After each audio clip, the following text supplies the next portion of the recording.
এখন সম্প্রচারিত হবে রেডিও তেহরান থেকে আজকের সর্বশেষ বিশ্ব সংবাদ। যুদ্ধ থামানো নিয়ে আবারও ট্রাম্পের দাবি প্রত্যাখ্যান ভারতের। ইসরায়েলের সঙ্গে সম্পর্ক থাকলে মৃত্যুদণ্ড, ইরানে নতুন আইন। ওয়াশিংটন সফরে যাচ্ছেন নেতানিয়াহু। দক্ষিণ এশিয়ায় ভূ রাজনৈতিক শূন্যতা তৈরি করেছে ভারত। আমেরিকানদের আত্ম অহংবোধে ধস, বলছে গ্যালাপ জরিপ। তীব্র দাবদাহে পুড়ছে ইউরোপ। এবার বিস্তারিত। বাণিজ্য চাপের মাধ্যমে ভারত পাকিস্তান যুদ্ধ থামানোর লাগাতার দাবি করে আসছেন মার্কিন প্রেসিডেন্ট ডোনাল্ড ট্রাম্প। এবার ভারত সরকারের পক্ষ থেকে সেই দাবি প্রত্যাখ্যান করলেন দেশটির পররাষ্ট্রমন্ত্রী এস জয়শঙ্কর। নিউ ইয়র্ক ভিত্তিক সংবাদ মাধ্যম নিউজ উইককে দেয়া সাক্ষাৎকারে জয়শঙ্করকে প্রশ্ন করা হয়, ব্যবসা বাণিজ্যের টোপ দিয়ে যুক্তরাষ্ট্র ও পাকিস্তানকে যুদ্ধবিরতিতে রাজি করানো হয় বলে ট্রাম্প যে দাবি করছেন তা কতটা সত্য। উত্তরে জয়শঙ্কর বলেন, আমি বলতে পারি গত 9 মে মার্কিন ভাইস প্রেসিডেন্ট যখন প্রধানমন্ত্রী নরেন্দ্র মোদীর সঙ্গে কথা বলেন, আমি ওই ঘরেই ছিলাম। জেডি ভ্যান্স জানান পাকিস্তান বড় ধরনের হামলার প্রস্তুতি নিচ্ছে, কিন্তু প্রধানমন্ত্রী মোদী ওই হুমকিতে টলেননি। বরং তিনি জানিয়ে দেন ভারতের পক্ষ থেকে কড়া প্রতিক্রিয়া মিলবে। তবে জয়শঙ্কর ভারতের অবস্থান স্পষ্ট ভাষায় তুলে ধরলেও ট্রাম্প এখনো যুদ্ধবিরতির কৃতিত্ব দাবি করে চলেছেন। কয়েকদিন আগেও তাকে বলতে শোনা যায়, ফোনে ব্যবসা বাণিজ্যের প্রসঙ্গ তুলে আমি যুদ্ধের ইতি টেনেছি। আমি তাদের বলি, এভাবে যুদ্ধ করলে আমরা তোমাদের সঙ্গে ব্যবসা বাণিজ্য আর করব না। আর তাতেই তারা যুদ্ধ থেকে সরে আসে, ব্যবসা এগিয়ে নিয়ে যেতে আগ্রহ প্রকাশ করে। এর প্রতিক্রিয়ায় জয়শঙ্কর বলেন, কূটনীতি ও ব্যবসা বাণিজ্যের মধ্যে কোনো সংযোগ নেই, দুই ক্ষেত্র স্বাধীনভাবে পরিচালিত হয়। তার বক্তব্য, ব্যবসায়ীরা তাদের কাজ করে চলেছেন, সংখ্যা ও পণ্য নিয়ে আলোচনা করছেন। আমি মনে করি ব্যবসায়ীরা অত্যন্ত পেশাদার ও অবিচল। দখলদার ইসরায়েলের সঙ্গে সহযোগিতামূলক সম্পর্ক থাকলেই পেতে হবে মৃত্যুদণ্ড। মঙ্গলবার ইরানের সংসদে নতুন এ আইন পাশ হয়েছে। ইসরায়েল ছাড়াও অন্য শত্রু দেশগুলোর সঙ্গেও ইরানের কোনো মানুষ যোগাযোগ রাখতে পারবে না। এছাড়া মার্কিন ধনকুবের ইলন মাস্কের স্যাটেলাইট ইন্টারনেট সেবা স্টারলিংক ব্যবহারেও নিষেধাজ্ঞা দিয়েছে দেশটি। নতুন আইনে বলা হয়েছে, ইসরায়েল ও যুক্তরাষ্ট্রের হয়ে গোয়েন্দা কার্যক্রম চালানো, গুপ্তচরগিরি, ইসরায়েল ও যুক্তরাষ্ট্র ও অন্যান্য শত্রু দেশের সঙ্গে কোনো সম্পর্ক পৃথিবীতে দুর্নীতির অপরাধ হিসেবে বিবেচিত হবে, যার শাস্তি হবে মৃত্যুদণ্ড। বিশেষভাবে ইসরায়েলের কথা উল্লেখ করে বলা হয়েছে, যারা ইসরায়েলকে সামরিক, আর্থিক ও প্রযুক্তিগত সহায়তা দেবে তাদের সর্বোচ্চ শাস্তি ভোগ করতে হবে। অপরদিকে স্টারলিংক সহ অন্যান্য অননুমোদিত ইন্টারনেট সেবা সরঞ্জাম ক্রয়, বিক্রি ও কাছে রাখা গুরুতর অপরাধ হিসেবে বিবেচিত হবে। কেউ এই অপরাধে অভিযুক্ত হলে তাকে 6 মাস থেকে 2 বছরের কারাদণ্ড পেতে হবে। আর যারা এইসব নিষিদ্ধ যন্ত্রাংশ 10টির বেশি উৎপাদন বা আমদানি করবে তাদের 5 থেকে 10 বছরের কারাদণ্ড দেয়া হতে পারে। এছাড়া কেউ যদি সামরিক ড্রোন তৈরি করে সাইবার হামলা করে অথবা শত্রুদের জন্য ইরানি অবকাঠামোয় কোনো নাশকতামূলক কাজ করে, তাকেও মৃত্যুদণ্ড দেয়া হবে। এমনকি যদি শুধুমাত্র কেউ এ ধরনের কোনো চেষ্টা চালায়, তাকেও এ শাস্তি পেতে হবে। গাজা যুদ্ধের অবসানে মার্কিন প্রচেষ্টার মাঝে আগামী সপ্তাহে ওয়াশিংটন সফরে যাচ্ছেন ইসরায়েলের প্রধানমন্ত্রী বেনিয়ামিন নেতানিয়াহু। সেখানে যুক্তরাষ্ট্রের প্রেসিডেন্ট ডোনাল্ড ট্রাম্প সহ মার্কিন শীর্ষ কর্মকর্তাদের সঙ্গে বৈঠক করার কথা রয়েছে তার। ইরানের সঙ্গে 12 দিনের প্রাণঘাতী যুদ্ধের পর প্রথমবারের মতো যুক্তরাষ্ট্র সফরে যাচ্ছেন ইসরায়েলি প্রধানমন্ত্রী। ওয়াশিংটন সফরের তথ্য নিশ্চিত করে নেতানিয়াহু বলেছেন, তিনি প্রেসিডেন্ট ট্রাম্পের সঙ্গে বৈঠকের উদ্দেশ্যে আগামী সপ্তাহে যুক্তরাষ্ট্র সফরে যাবেন। মঙ্গলবার ইসরায়েলের মন্ত্রিসভার বৈঠকের শুরুতে নেতানিয়াহু বলেন, তিনি মার্কিন ভাইস প্রেসিডেন্ট জেডি ভ্যান্স, পররাষ্ট্রমন্ত্রী মার্কো রুবিও, প্রতিরক্ষা মন্ত্রী পিট হেগসেথ, বিশেষ দূত স্টিভ উইটকফ এবং বাণিজ্য মন্ত্রী হাওয়ার্ড লুটনিকের সঙ্গেও সাক্ষাৎ করবেন। ওয়াশিংটন সফরে যুক্তরাষ্ট্রের শীর্ষ আইন প্রণেতাদের সঙ্গেও বৈঠক করার কথা রয়েছে নেতানিয়াহুর। ইসরায়েলি সংবাদ মাধ্যম টাইমস অফ ইসরায়েলের প্রতিবেদনে বলা হয়েছে, প্রধানমন্ত্রী নেতানিয়াহু আগামী শনিবার রাতে যুক্তরাষ্ট্রের উদ্দেশ্যে রওনা দিবেন এবং সোমবার হোয়াইট হাউসে প্রেসিডেন্ট ট্রাম্পের সঙ্গে বৈঠক করবেন। ভারত যখন যুক্তরাষ্ট্রের ইন্দো প্যাসিফিক কৌশলের সঙ্গে সামঞ্জস্য রেখে সার্ক থেকে বিমস্টেকে সরে যায়, তখন থেকেই দক্ষিণ এশিয়ায় একটি ভূ রাজনৈতিক শূন্যতা সৃষ্টি হয়, যার শুরু 2016 সাল থেকেই। প্রবীণ সাহনি নামের একজন সাবেক ভারতীয় সেনা কর্মকর্তা মঙ্গলবার এক্সে দেয়া এক পোস্টে এমন মন্তব্য করেন। এক্স পোস্টে তিনি লেখেন, গত 3 বছর ধরে আমি একথা বলে আসছি, এই শূন্যতা চীনের সহায়তায় পূরণ করা যেতে পারে যদি পাকিস্তানকে দক্ষিণ এশিয়ায় ভারতের কৌশলগত বিকল্প হিসেবে উপস্থাপন করা যায়। অপারেশন সিন্দুর পর যেখানে পাকিস্তান সামরিক ক্ষেত্রে ভারতের সমপর্যায়ের প্রতিযোগী হিসেবে আবির্ভূত হয়েছে, বিষয়টি এখন বাস্তব বলে মনে হচ্ছে। ভারত ও ভুটান ছাড়া দক্ষিণ এশিয়ার প্রায় সব দেশ এখন বেল্ট অ্যান্ড রোড ইনিশিয়েটিভের সঙ্গে যুক্ত হওয়ায় ঘটনা প্রবাহ দ্রুত গতিতে এগোতে পারে। তিনি বলেন, এর প্রভাব পড়বে কাশ্মীর, দক্ষিণ এশিয়ায় ভারতের ভূমিকা, ভারতের মধ্যপ্রাচ্য নীতি, গ্লোবাল সাউথে ভারতের অবস্থান, ভারতের লুক ইস্ট নীতি, যুক্তরাষ্ট্রের ইন্দো প্যাসিফিক কৌশল, পাকিস্তান যুক্তরাষ্ট্র সম্পর্ক। তিনি আরো বলেন, সপ্তম বিষয়ের কারণেই আমি বলেছিলাম পাকিস্তানের নীতি নির্ধারকদের বড় করে চিন্তা করা উচিত। পাকিস্তানের মর্যাদা যত বাড়বে ততই তার সামরিক সক্ষমতা, বিশেষ করে পারমাণবিক সক্ষমতা শক্তিশালী করা প্রয়োজন হবে, যা সময় সাপেক্ষ ব্যাপার। আগামী 4 জুলাই আমেরিকার ইন্ডিপেন্ডেন্ট ডে। প্রতি বছর নানা আয়োজনে পালিত হয় দিনটি। এই দিনটিকে নিয়ে গর্ব করেন দেশটির নাগরিকরা। নিজেদের একজন আমেরিকান ভাবতেই বেশি গর্ববোধ করেন তারা। তবে তাদের সেই ভাবনায় এখন অনেকটাই ধস নেমেছে। গত 1 দশকে নাগরিকদের মধ্যে নাটকীয়ভাবে কমেছে জাতীয় গর্বের বিষয়টি। গ্যালাপ নামে দেশটির একটি জরিপ সংস্থা আমেরিকানদের আত্ম অহংবোধ নিয়ে নতুন একটি জরিপ করেছে। সেই জরিপে উঠে এসেছে মজার কিছু তথ্য। গ্যালাপের প্রতিবেদন বলছে, আমেরিকার প্রাপ্তবয়স্ক নাগরিকদের খুব কম অংশই নিজেদের আমেরিকান হিসেবে পরিচয় দিতে গর্ববোধ করেন। মাত্র 41% প্রাপ্তবয়স্ক মানুষ জানিয়েছেন আমেরিকান হিসেবে নিজেকে নিয়ে অত্যন্ত গর্বিত।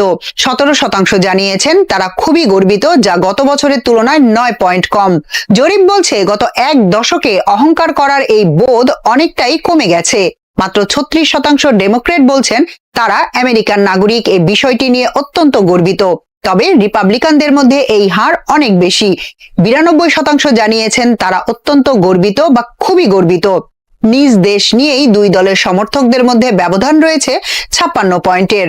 2025 সালে এসে এই পরিসংখ্যান কমার পেছনে উল্লেখযোগ্য কারণ ডেমোক্রেটরা, যা গত বছরের চেয়ে 26 পয়েন্ট কমে হয়েছে মাত্র 62%। প্রচন্ড দাবদাহে পড়ছে পুরো ইউরোপ। সোমবার স্পেন ও পর্তুগালের তাপমাত্রা সাম্প্রতিক বছরগুলোর জুনের রেকর্ড ছাড়িয়েছে। দক্ষিণ পশ্চিম স্পেনের এল গ্রানাডোতে সোমবার তাপমাত্রা রেকর্ড করা হয়েছে 46 ডিগ্রি সেলসিয়াস। তীব্র গরমের মধ্যে ইতালিতে 2 জনের প্রাণহানি হয়েছে। দাবদাহের কারণে স্পেন, পর্তুগাল, জার্মানি, ইতালি ও ব্রিটেনে সতর্কতা জারি করা হয়েছে। এদিকে জাতিসংঘের এক সম্মেলনে অংশ নিতে স্পেনের সেভিলে অবস্থানরত সংস্থাটির মহাসচিব অ্যান্তনিও গুতেরেস সামাজিক যোগাযোগ মাধ্যম এক্সে এক পোস্টে বলেন, তীব্র দাবদাহ আর বিরল কোনো ঘটনা নয়, এটি নতুন স্বাভাবিকতা হয়ে দাঁড়িয়েছে। স্পেনে ফিন্যান্সিং ফর ডেভেলপমেন্ট কনফারেন্সে এসে আমি প্রত্যক্ষভাবে এর অভিজ্ঞতা অর্জন করেছি। বিশ্ব দিন দিন উষ্ণ ও বিপজ্জনক হচ্ছে, কোনো দেশই সুরক্ষিত নয়। পরিবেশ সংরক্ষণে আমাদের আরও শক্তিশালী পদক্ষেপ প্রয়োজন। সোমবার সেভিলে 42 ডিগ্রি সেলসিয়াস তাপমাত্রা রেকর্ড করা হয়। রোববার পর্তুগালের রাজধানী লিসবনের পূর্বে মোরা শহরে 46.6 ডিগ্রি সেলসিয়াস তাপমাত্রা রেকর্ড হয়। সোমবার পর্তুগালের 18 জেলার 60টিতেই তাপমাত্রা সতর্কতা জারি করে দেশটির কর্তৃপক্ষ। জানিয়েছে এই জেলাগুলোতে তাপমাত্রা 43 ডিগ্রি সেলসিয়াস হতে পারে। গাজায় ইসরায়েল 60 দিনের যুদ্ধবিরতির জন্য প্রয়োজনীয় শর্তসমূহ মেনে নিয়েছে বলে জানিয়েছেন মার্কিন প্রেসিডেন্ট ডোনাল্ড ট্রাম্প। একই সঙ্গে তিনি যোদ্ধাগোষ্ঠী হামাসকেও এই শর্ত মেনে যুদ্ধবিরতিতে রাজি হওয়ার আহ্বান জানিয়েছেন। এই খবর দিয়ে অনলাইন বিবিসি বলছে, ট্রুথ সোশ্যালে দেওয়া এক পোস্টে ট্রাম্প বলেন, প্রস্তাবিত এই চুক্তির সময় আমরা সব পক্ষের সঙ্গে কাজ করব যেন যুদ্ধের অবসান ঘটে। তবে তিনি এই শর্তগুলো কি তা স্পষ্ট করেননি। তিনি আরও লিখেছেন, যারা কঠোর পরিশ্রম করেছে শান্তি আনার জন্য, কাতার ও মিশরের মধ্যস্থতাকারীরা, তারা চূড়ান্ত প্রস্তাবটি পৌঁছে দেবে। আমি আশা করি হামাস এই চুক্তি গ্রহণ করবে, কারণ এর চেয়ে ভালো কিছু পাবে না। এটা শুধু আরও খারাপই হবে। 2023 সালে 7 অক্টোবর হামাসের হামলায় প্রায় 1200 ইসরায়েলি নিহত হওয়ার পর তারা গাজায় ইতিহাসের নিষ্ঠুরতম ও নৃশংস সামরিক অভিযান শুরু করে। হামাস নিয়ন্ত্রিত গাজার স্বাস্থ্য মন্ত্রণালয়ের তথ্যমতে এরপর থেকে গাজায় কমপক্ষে 56,647 মানুষ নিহত হয়েছেন, এর বেশিরভাগই নারী ও শিশু। তবে ট্রাম্প যে যুদ্ধবিরতির কথা বলেছেন তার শর্ত হামাস গ্রহণ করবে কিনা তা এখনো স্পষ্ট নয়। ট্রাম্প এই ঘোষণা এমন এক সময় দিলেন যখন আগামী সপ্তাহে তার ইসরায়েলি প্রধানমন্ত্রী বেনিয়ামিন নেতানিয়াহুর সঙ্গে বৈঠক নির্ধারিত রয়েছে। এই বৈঠকে তিনি খুব কঠোর অবস্থান নেবে বলে জানিয়েছেন। মঙ্গলবার ট্রাম্প বলেন, আমি জানি নেতানিয়াহু যুদ্ধ শেষ করতে চান, আমি বলতে পারি তিনি সত্যিই চান। আমার মনে হয় আগামী সপ্তাহেই আমরা একটা চুক্তি করব। মঙ্গলবারই ইসরায়েলের স্ট্র্যাটেজি বিষয়ক মন্ত্রী রন ডারমার ওয়াশিংটনে মার্কিন মধ্যপ্রাচ্য বিষয়ক দূত স্টিভ উইটকফ, পররাষ্ট্রমন্ত্রী মার্ক রুবিও এবং ভাইস প্রেসিডেন্ট জেডি ভ্যান্সের সঙ্গে বৈঠক করার কথা ছিল। এই রিপোর্ট লেখার সময় পর্যন্ত হয়তো সেই বৈঠক চলছে। গত সপ্তাহে হামাসের এক শীর্ষ নেতা বিবিসিকে বলেন, মধ্যস্থতাকারীরা একটি নতুন যুদ্ধবিরতি এবং জিম্মি বিনিময় চুক্তির জন্য চেষ্টা বাড়িয়েছে, তবে ইসরায়েলের সঙ্গে আলোচনা এখনো অচল অবস্থায় রয়েছে। ইসরায়েল বলছে কেবল তখনই সংঘর্ষ শেষ হবে যখন হামাস পুরোপুরি ধ্বংস হবে। অন্যদিকে হামাস দীর্ঘদিন ধরে স্থায়ী যুদ্ধবিরতি এবং গাজা থেকে ইসরায়েলের পূর্ণ প্রত্যাহার দাবি করে আসছে। এখনো প্রায় 50 জন ইসরায়েলি জিম্মি গাজায় রয়েছে, তাদের মধ্যে কমপক্ষে 20 জন জীবিত বলে ধারণা করা হচ্ছে। গত কয়েক মাস ধরেই দখলদার ইসরায়েলের সঙ্গে হামাসের 60 দিনের অস্থায়ী যুদ্ধবিরতির আলোচনা চলছে, যেটির প্রস্তাব দিয়েছিলেন ট্রাম্পের বিশেষ দূত Steve Witkoff. Well, I think NATO should have 5%.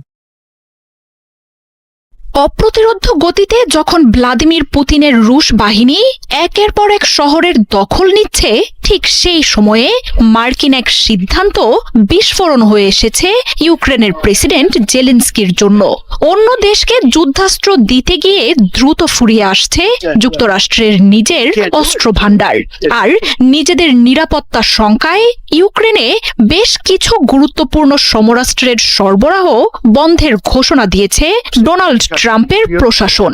রুশ বাহিনীর তাণ্ডব আর বিশালাকার লুহান্স্ক পতনের একদিন পর যুক্তরাষ্ট্রের এই ঘোষণায় গোটা ইউক্রেন পড়েছে নিরাপত্তার শঙ্কায়। অপ্রতিরোধ্য রুশ বাহিনী যে গোটা ইউক্রেনেরই দখল নিতে পারে, বাড়ছে সেই আশঙ্কাও। রাশিয়া ইউক্রেন যুদ্ধ দিন দিন আরো তীব্র হচ্ছে। ইউক্রেন জুড়ে আক্রমণের মাত্রা বাড়িয়েছে রুশ বাহিনী। এর মধ্যেই হোয়াইট হাউস জানিয়েছে ইউক্রেনে অস্ত্রের সরবরাহ বন্ধ করছে তারা। আমেরিকার স্বার্থকে প্রাধান্য দিতেই এমন সিদ্ধান্ত বলে জানিয়েছে ট্রাম্পের প্রশাসন। গণমাধ্যমগুলো বলছে, অন্যদের যুদ্ধের জন্য অস্ত্রের যোগান দিতে গিয়ে নিজেদের অস্ত্র ভাণ্ডারে টান পড়েছে যুক্তরাষ্ট্রের, আর নিজ দেশের নিরাপত্তা যেন দুর্বল না হয় সেজন্যই ইউক্রেনকে গুরুত্বপূর্ণ অস্ত্র দেয়া স্থগিত হচ্ছে। 2022 সালে ইউক্রেনের রুশ আক্রমণের পর ভলোদিমির জেলেনস্কিকে শত শত বিলিয়ন ডলারের সমরাস্ত্র সরবরাহ করেছে যুক্তরাষ্ট্র। সহায়তা দিয়েছে ইউরোপও। F-16 যুদ্ধবিমান, প্যাট্রিয়ট, থার্ডের মতো আকাশ প্রতিরক্ষা, শত শত ট্যাঙ্কের বহর আর মিসাইল ও ড্রোন সহ লাখ লাখ বিস্ফোরক দেয়া হয়েছে ইউক্রেনকে। তবে পশ্চিমাদের সম্মিলিত এই অস্ত্র ভাণ্ডারও রাশিয়াকে পরাস্ত করতে পারেনি। উল্টো কয়েক মাস পরপরই নতুন নতুন অঞ্চল দখলে নিচ্ছে ভ্লাদিমির পুতিনের সেনারা। এ পর্যন্ত ইউক্রেনের বিশালাকার ভূখণ্ডের 20% এসেছে রাশিয়ার দখলে। এমনকি যুদ্ধ না থামলে গোটা ইউক্রেনই আবারও রাশিয়ার নিয়ন্ত্রণে আসার শঙ্কাও উড়িয়ে দিচ্ছেন না বিশ্লেষকরা। রাশিয়ার এমন দুর্ধর্ষ গতিকে যে ইউক্রেন পরাজিত করতে পারবে না তা স্পষ্টই জানিয়ে দিয়েছেন ডোনাল্ড ট্রাম্প। ইউক্রেনকে বাদ দিয়ে গোটা ইউরোপ এখন নিজের সুরক্ষা বাড়াতে উঠে পড়ে লেগেছে। রাশিয়ার সম্ভাব্য আক্রমণের শঙ্কায় জোরালো প্রস্তুতি নিচ্ছে জার্মানি, ব্রিটেন, ফ্রান্সের মতো দেশগুলো। চীন, রাশিয়া, ইরান বা উত্তর কোরিয়ার মতো দেশগুলোর শক্তি দেখে এখন নিজের অস্ত্র ভাণ্ডারও খালি করার সাহস পাচ্ছে না যুক্তরাষ্ট্র। বন্ধের তালিকায় এয়ার ডিফেন্স মিসাইল ও নির্ভুলভাবে হামলা চালাতে সক্ষম বিস্ফোরকের মতো অস্ত্র রয়েছে বলে জানা গেছে। সদ্যই ন্যাটো সম্মেলনে যুক্তরাষ্ট্র ও ইউরোপের কাছে রাশিয়াকে পরাস্ত করার নতুন অস্ত্রের আবেদন জানিয়ে এসেছেন জেলেনস্কি। তার মধ্যেই এমন ঘোষণা এলো। তবে একদিকে অস্ত্র দিয়ে তার বিনিময়ে এরই মধ্যে ইউক্রেনের প্রাকৃতিক সম্পদ দখলে নেয়ার চুক্তি সেরে ফেলেছে পশ্চিমারা। And every country, if you're going to have a country in a regular military, পৃথিবীর সবচেয়ে আধুনিক যুদ্ধ বিমানগুলোর একটি, আর সেটি আমেরিকা ছাড়া আর কারো কাছে নেই। কোনো দেশ এই বিমান কিনতে পারে না, এমনকি নেটো দেশ বা যুক্তরাষ্ট্রের সবচেয়ে ঘনিষ্ঠ মিত্ররাও না। এটি হলো F-22 র্যাপ্টর। এটা এমন যুদ্ধ বিমান যেটা আমেরিকা নিজেই আইন করে বিক্রি নিষিদ্ধ করেছে, এমনকি এখন সেটা উৎপাদনও বন্ধ করে দেওয়া হয়েছে। কিন্তু কেন? কি এমন আছে এই বিমানে? কেন আমেরিকা সেটি বিক্রি করে না, এমনকি উৎপাদনও করতে চায় না? চলুন আজ এইসব প্রশ্নেরই উত্তর খুঁজি। F-22 র্যাপ্টর প্রথম আকাশে ওড়ে 1997 সালে। লকহিড মার্টিন একে তৈরি করে 21শো শতকে আমেরিকার আকাশ দখলে রাখার জন্য। এই বিমান দ্রুত গতিসম্পন্ন, রাডারে বেশিরভাগ সময় ধরা পড়ে না, আর আফটার বার্নার বা ইঞ্জিনে অতিরিক্ত চাপ ছাড়াই শব্দের চেয়ে বেশি গতিতে চলে, মানে সুপারসনিক, এবং একবারে 3200 কিলোমিটার পর্যন্ত যেতে পারে। মানে F-22 শত্রু কিছু বুঝে ওঠার আগেই একে শনাক্ত করে ধ্বংস করে এর মাথার উপর দিয়ে চলে যেতে পারে। পেন্টাগনের তথ্য মতে যুক্তরাষ্ট্রের কাছে 183টি F-22 রয়েছে, যা আর কারো কাছে নেই। খুবই পরিচিত F-35, যেটি হাজার হাজার ইউনিট উৎপাদন করা হচ্ছে, তার সাথে তুলনা করলেও F-22 যেন এক কাল্পনিক অস্ত্র। অনেকেই ভাবতে পারেন F-35 তো নতুন, তাহলে সেটাই কি সবচেয়ে শক্তিশালী না?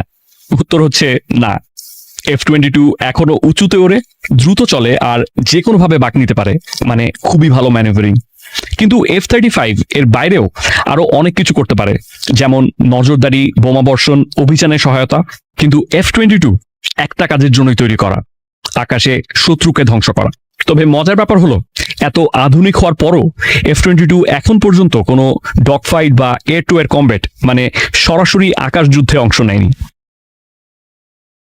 2009 সালে আমেরিকার আর্থিক মন্দার সময় প্রেসিডেন্ট ওবামা এবং প্রতিরক্ষা মন্ত্রী রবার্ট গেটস F-22-র জন্য আরও অর্থ বরাদ্দ বন্ধ করে দেন।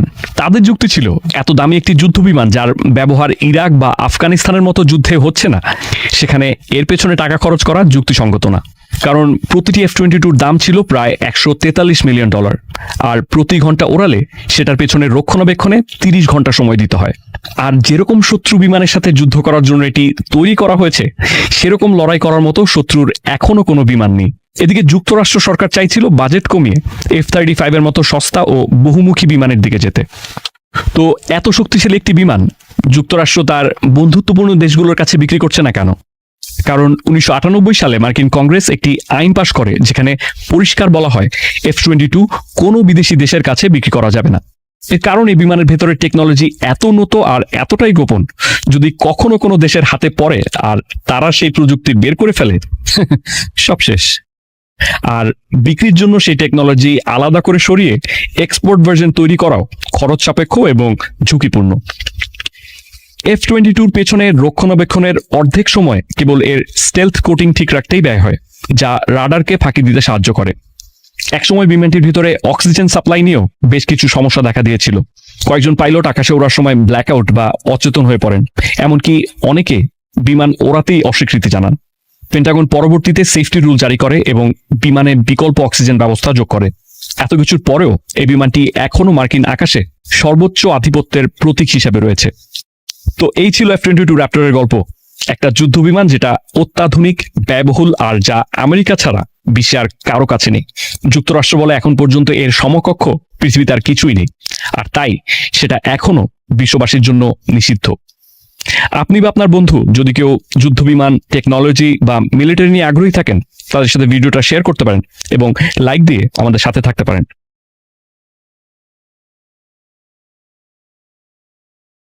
চলতি বছরের জানুয়ারিতে যুক্তরাষ্ট্রের প্রেসিডেন্ট হিসেবে দ্বিতীয় মেয়াদে যখন দায়িত্ব নেন ডোনাল্ড ট্রাম্প, তখন অনেকেই ইউক্রেনের রাতারাতি যুদ্ধের শেষ দেখে ফেলেছিলেন। কারণ ট্রাম্প 24 ঘন্টার মধ্যে কিয়েভে যুদ্ধ থামিয়ে দেবেন বলে নির্বাচনী প্রচারণায় প্রতিশ্রুতি দিয়েছিলেন, কিন্তু বাস্তবতা হলো এখনো চলছে এই যুদ্ধ। আর গত 5 মাসে এর জন্য রাশিয়াকে চোখে পড়ার মতো তেমন চাপও প্রয়োগ করেননি ট্রাম্প, বরং ইউক্রেনের প্রেসিডেন্ট ভ্লাদিমির জেলেনস্কিকে নিজ কার্যালয়ে ডেকে এনে একরকম গালমন্দ করেছেন। এই যুদ্ধে রাশিয়াকে হারানোর মতো জেলেনস্কির কাছে কোনো কার্ড নেই বলে দোষারোপ করেছেন। সেই সঙ্গে অভিযোগ করেছেন জেলেনস্কি তার দেশের লাখ লাখ মানুষের জীবন নিয়ে জুয়া খেলছেন। ওভাল অফিসের সেই মিটিং এ ট্রাম্পের চেয়েও এক কাঠি সরেস দেখা গিয়েছিল ভাইস প্রেসিডেন্ট জেডি ভ্যান্সকেও। তার দাবি, মার্কিন এতক্ষণ যারা আমাদের সংবাদটি শুনলেন সবাইকে অসংখ্য ধন্যবাদ। আমাদের নিয়মিত ভিউয়ার যারা আছেন তাদের 82% ভিউয়ার্স এখনও আমাদের চ্যানেলটি সাবস্ক্রাইব করেননি। সো যারা যারা আমাদের চ্যানেলটি এখনও সাবস্ক্রাইব করেননি দয়া করে সাবস্ক্রাইব করে দিন এবং নিয়মিত আমাদের পাশে থাকবেন আশা করি। ধন্যবাদ সবাইকে।